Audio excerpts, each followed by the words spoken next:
Hello, everyone. So today I'm going to be reviewing an album by one of the most promising upcoming young artists that I have found in recent years to be. Her name is Aurora Aksnes, or she goes by just Aurora.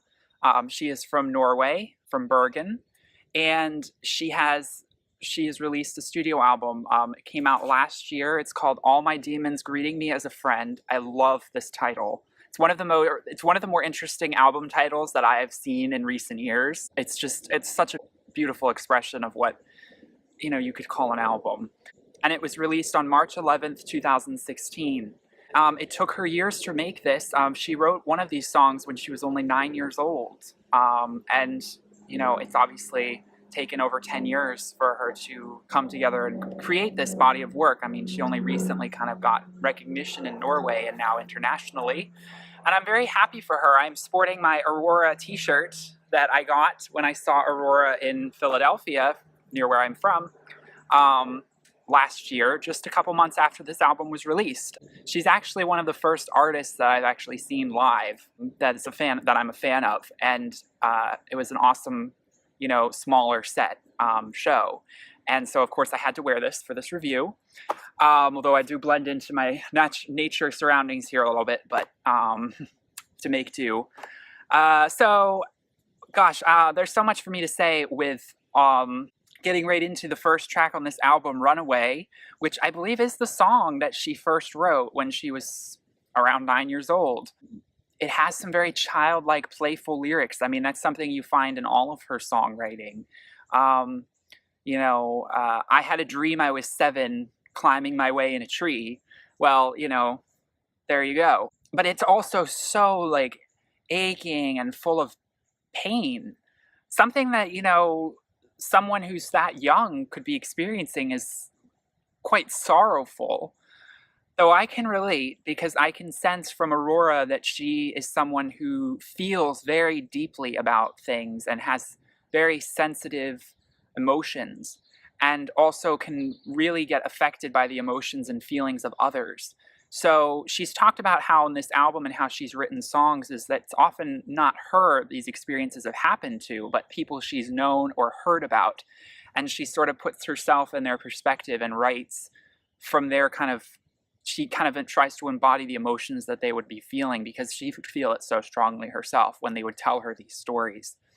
And so Runaway does feel probably more autobiographical. I think it's Aurora directly sort of talking about her own life and her own childhood.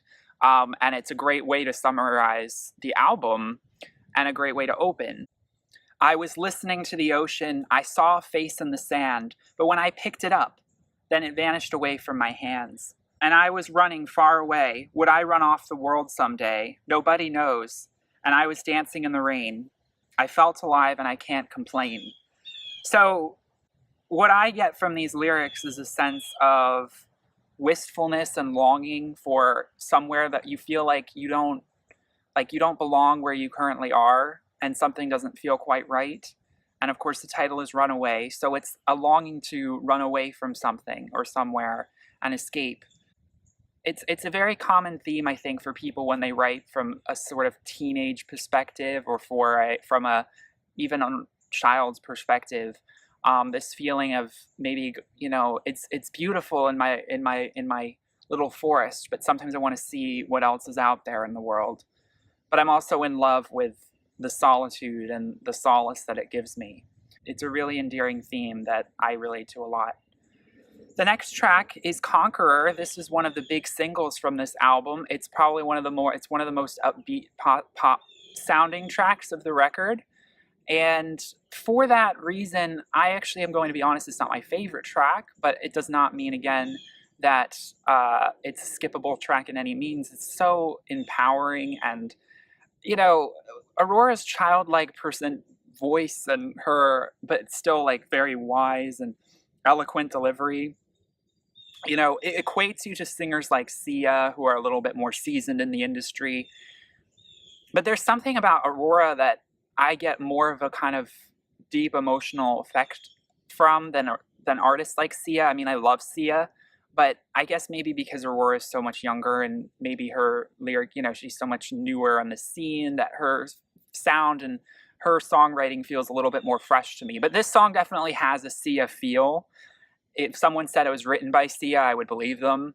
Um, it's such a catchy, in the right way, sort of uplifting pop song. There's one other song on the album that also follows suit with this one, and I like that they're spread apart on the album.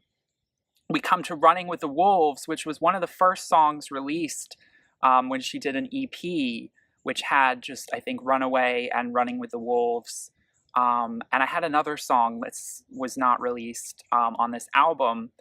And this song is, I think the music video for it spoke even more to me than the actual song itself did. Again, it's very uplifting, but it has a more urgent, kind of primal feel. I mean, she's talking about, I want to just run with the wolves and be free and be kind of wild, surrendering to her feral nature. And again, a theme that is very common throughout a lot of her music, but also something I can highly relate to. And again, I find it very like a Sia song, but in a way that's sort of more, I don't know, more, I don't want to say in depth, because Sia has a lot of depth. But the lyrics to this one, I think, are a little bit more multidimensional than even Conqueror. Just because I think there's a little bit of darkness to it, whereas Conqueror is just so much about overcoming things and being uplifting and only talking towards that. Running with the Wolves has like these undertones of someone who's been in a really dark place and is not exactly like necessarily searching for salvation in a positive way. They're just feeling really, really deep things. Now we move into a song called Lucky, which really bears down on just Aurora's beautiful vocals. Her very soft and lilting performance it's haunting. And I mean, her voice, I'm so pleased that we have artists like her coming up on the scene where they're looking more to be like Bjork rather than to be necessarily like Beyonce. Now, I'm not saying it's a bad thing necessarily to be like Beyonce, but we have so much of that right now in what was coming to be the pop scene. And to have an artist who wants to be still so alternative and indie and to be raw and to be more in the singer-songwriter vein of things is really refreshing. And Lucky is a very dark song. When she sings, I'm lucky to be alive, and we don't know that she is so lucky. Like, what has she been through? Again, is this her speaking from her own personal experience, or is she singing from what I believe to be from the perspective of someone who has tried to commit suicide and who has come out of it? And I don't necessarily believe that Aurora herself has tried to do that, but I'm sure she can heavily relate to that feeling. This song is definitely an ode to people who have gone to those dark places and are saying, hey, like, look, it's not so easy being alive here. Like, it's not so, don't take it for granted that you're just so happy every day and that everything seems so right in your life, because it's not something that is guaranteed. But I did come out of this, and I feel really, really strong because of it, and I'm so lucky to be here. Winter Bird is one of my favorite tracks on this album. It has a very similar sound, and the production is very similar to Lucky. And one little thing, and this is not Aurora, but this is just the production on this album, does get very similar throughout, or it's sometimes in just sort of a place where it's not really very recognizable or memorable, but that's not necessarily a bad thing. The production does stand out a little bit more on this track, chorus, and it's very sweeping, kind of hypnotic melody. It's really her a little bit more, I think, creative with her songwriting. And I love this one lyric that she has: walking in my sleep like the naked dreams, will they wake up again? Do they sleep? Do they dream? Now, it's very interesting because when I first heard this song, when I heard walking in my sleep like the naked dreams, will they wake up again? I didn't hear dreams, I heard trees. And I actually think that, not to fault Aurora or anything, but I think trees would have been a beautiful lyric to put instead of dreams. Walking in my sleep like the naked trees, will they wake up again? And then, do they sleep? Do they dream? When I first heard that lyric, I was like, wow, that's like an amazing sort of thing to think about. Like, do trees dream? What would they dream of? Are they asleep? Are they awake? I'm walking in the night naked like the trees. I feel like, I mean, Dreams certainly works, and it's still an amazing lyric, but I just, in my mind, it's always going to be trees whenever I hear that song and when I hear that. And that sort of carries the rest of the song because she mentions a lake, dancing by the lake. I have this very outdoorsy adventure, and again, a very Nordic feel. I mean, she's talking about winter, and she's talking about here the winter bird song. So it's an ode to, it's the kind of song you have to hear in the wintertime, and you have to sort of equate to sort of a more like chilling, sort of dark love. And it's a song a little bit about wanderlust, but again about sorrow. And sort of this beautiful landscape in front of me is moving me to tears. And they're always frozen because it's so freaking cold in Norway. No, but it is. So moving into the next track here, which is I Went Too Far, which is a beautiful, I think, kind of shimmery pop song. It's up-tempo and yet it's still down-tempo in like all the right ways. It's extremely melancholy and full of such yearning. But it's her in a little bit more of a direct way addressing a relationship. To me, it's sort of like this, when someone is in a relationship and they're not really giving back to you, like you're giving so much, you're on your knees giving them love, and they're just, you're not picking up on the fact that they're not sending anything back. I see I Went Too Far as her saying, like, I did too much for you. Give me something back. This is not going to work. And again, I interpret these lyrics as being even more about than just a relationship. It can be a personal sort of experience. The music video, which was filmed in Iceland for this song, it elevates the song to a level way beyond, I think, than like the surface on the lyrics dive into, where it's this, good Aurora versus dark Aurora, happy Aurora versus sad Aurora, and they're trying to climb to the same place and reach each other, but they keep missing each other, and they keep like finding it difficult to coexist. It's a really beautifully shot music video. We move into my favorite track on this album, one of the standouts for sure, Through the Eyes of a Child. This song it encapsulates everything I love about this album and everything I love about her music and sound. It is pure melody. It's her playing just with the piano, very softly singing, very delicately, it's so quiet. And she's illustrating a feeling, a longing, a nostalgia for being a child, for having a childlike soul, and for a mother's touch. And sort of in a way, she's archetyping the ideal childhood existence that should be full of love, that should have such a warm and tender touch. And it's almost alluding to so many children, unfortunately, that don't necessarily have that experience, who are, foster children or orphans. But it's also talking about, the imagination of a child, and how in each of us, no matter how much we pretend we're grown-ups and we're adults, a beautiful melody or a beautiful vista or a moving movie or something that really moves and stirs our soul is tapping into something that we consider childlike, this imagination and wonder at the world around us and at our emotions. And it shows just the wisdom of someone so young who's experienced a lot of pain, is referencing how it's so much easier to just view everything when you take the scope out of this sort of boxed in adult way of viewing everything, and just remember, through the eyes of a child, we all just want love. We all just want to be held and to know we're safe. And also, the world is so wondrous around us. Everything's new and exciting. And I love the crescendo into this beautiful non-vocal bridge kind of post-chorus area where she just sort of lets go and just very softly carries the melody with the piano in the background. It's so eloquently done. And then it just decrescendos down into this very soft, close, whispered vocal that says, "Please don't leave me here," as you can almost hear her mimicking like a bird call in the background, with some breathy work that she does, which reminds me a lot of Bjork, and is why I think she's definitely in the same vein as particularly great Scandinavian artists, obviously, who really go deep and personal and dark and raw. And I think the ending of that song is just so like, you can't help but just be engrossed. And I highly recommend listening to this song again with headphones. You get so much more of an experience, especially at the end. It's exquisite. The next song, Warrior, takes us back into a completely different kind of up-tempo pop territory that is still very welcoming, especially after Through the Eyes of a Child.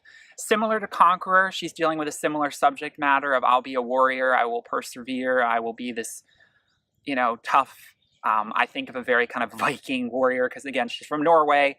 So the imagery kind of just fits itself right into it. It has a really beautiful pounding drum. I think the production is probably the best in this song, because it features a lot of production, and I think it's really well done in this song, and better than it is done in Conqueror. And again, I just love the like driving beat that she just lets carry through the whole song. And I think she carries this, I think she belts out really well in this track, and her vocals really shine through. That proves that she can really belt out. She's not just about making soft, although I do think she really shines when she's very soft and melodic. A song on this album that is kind of interesting and a little bit different from every other song is called Murder Song 54321. There's an acoustic version of this song on the deluxe edition, which I highly recommend, but I do like the studio version that's not acoustic as well, because of its strange sort of almost country tinged vibe that it has. It's her in a very sort of unique style of singing and songwriting that you can tell it's obviously not necessarily her embodying this experience. She's singing from the perspective of someone who's experienced possibly an experience like this. When they say they held a gun to my head, you're like, oh my God, what happened to her? The truth is it's an abstract kind of metaphor in my interpretation. This person, you're begging them for mercy. You're begging to be freed from them.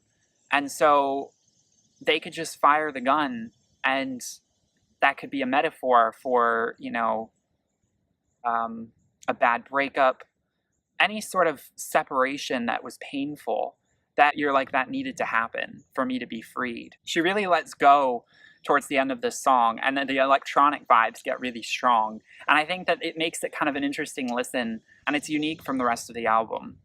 But the acoustic is truly beautiful. It has a little bit more emotion in the way she performs the song, and it takes it into a little bit more of an actual, less literal interpretation of the lyrics and more of a deeper sort of metaphorical interpretation. The next track is called Home. This is my second favorite song on this album, after Through the Eyes of a Child. It is so atmospheric, and it's so haunting. She's barely using any instrumentation or production on this track. It's just her voice and some echo and reverb. It just carries you, and you kind of move with her voice. And there's one part in the bridge where she just sort of lets her voice go up really high. She hits one of her highest notes, and she goes down really, and then it just rises and falls. But then it kind of does pick up with this very catchy chorus. Calm again, I feel warm again, I'm reborn again. I am warm inside for a little while, I am fine. So it feels like this sort of like, echoing back to the theme of Runaway, talking about like kind of looking for home and looking for your place in the wilderness. She's feeling this sense of warmth and calm every now and then from this environment around her. And she's still on this journey of finding who she is and finding where she feels safest. And this song brilliantly illustrates that. We move then into one of her most alternative tracks and a little bit more hardcore tracks on this album, called Under the Water. This song is extremely hardcore. It's amazing sung live, just because of the way she does the whole staging of it, and the band and everything comes together really beautifully. The lyrics are really dark for this song. It's one of the darkest. Under the water we can't breathe. Under the water we die. There is no one watching us under the water. We are alone. But why do we jump in? To me, this is sort of like talking about this surrender. And I mean, you could view it as suicide. It's saying like how tempting it is to just retreat from the world and to be completely numb to everything, to give up to some extent. I mean, it's why it's one of her darker songs, and yet she sings it in a more uplifting way. Not necessarily uplifting in terms of melody, but in terms of a tempo. And I think that it leaves you wondering, like, obviously, maybe this isn't necessarily an experience that she's had directly, but, you know, you can't help but think about someone who's thought about drowning themselves in the lake. Why it's so tempting, the murky kind of water where no one can see you, and you're so safe. You're so safe. So many souls, where do they fall? Into the deep, what do they see? It gets very existential. It gets to it almost touches on life after death to some extent. It's something that, you know, Aurora needs to touch on. If she's going to scope out all these emotions, then we need to go to that dark, dark place. The last song on this album, on the standard edition, is called Black Water Lilies, a title that really intrigued me from the start before listening. She hits her highest note in this song, so she really shows off her amazing vocal range and her crisp and clear delivery. It's a very nice kind of, you know, answer song to Under the Water, because it's sort of like almost this time, you know, before she was diving in, this time she's coming back up for air. And now around her are thousands of black water lilies. It's like, I made something dark yet beautiful out of this pain. Water lilies are beautiful, but they're dark, they're black. Just to remind you that this was born out of something truly painful. But it birthed something, it birthed life. And it's all around me now.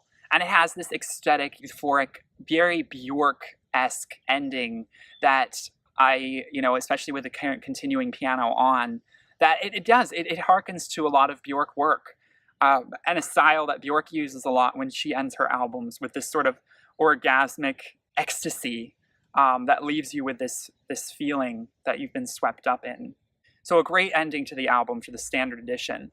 She then has, on the deluxe, I will just touch on, yes, there's Murder Song 5, 4, 3, 2, 1 acoustic. There is Nature Boy, which is a cover that she did, which, you know, is a beautiful, haunting rendition. I think the lyrics for that song fit her style and her vibe very well, so it's very fitting that she covered that song.